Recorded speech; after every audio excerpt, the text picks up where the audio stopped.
જે રીતની સ્થિતિ નિર્માણ થતી હોય છે ત્યારે સમાજને, પોલીસને કે પ્રશાસનને જ્યાં જરૂર પડે ને આ સોડાવાલા ઊભા રહ્યા હોય છે. આ પ્રેરણા ક્યારથી મળી? તો ત્યારથી મને એવી પ્રેરણા મળી કે આ બધું જે થઈ રહ્યું છે સમાજમાં, તો એના માટે આપણે રોકવા માટે કંઈક ને કંઈક પ્રયત્ન કરવા જોઈએ. સતત આ કાર્યમાં તમારે જોડાયેલા રહ્યા અને સમાજ સેવા પ્રત્યેનો ભાવ, ત્યારે ફેમિલી, કુટુંબ, પરિવારને કઈ રીતે મેનેજ કરો છો અને આ સેવાકીય પ્રવૃત્તિમાં? પરિવાર અને કુટુંબનો ખૂબ સારો સહયોગ રહ્યો અને એ સહયોગ મળ્યો ત્યારે જ હું આ કાર્યમાં સફળતાપૂર્વક કામ કરી રહ્યો છું.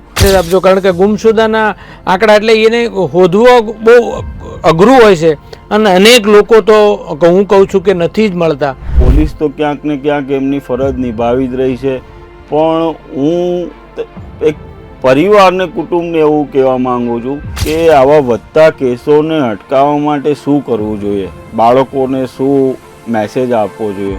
તો હું એ લોકોને ઓલ્ડ એજ હોમમાં લઈ ગયો.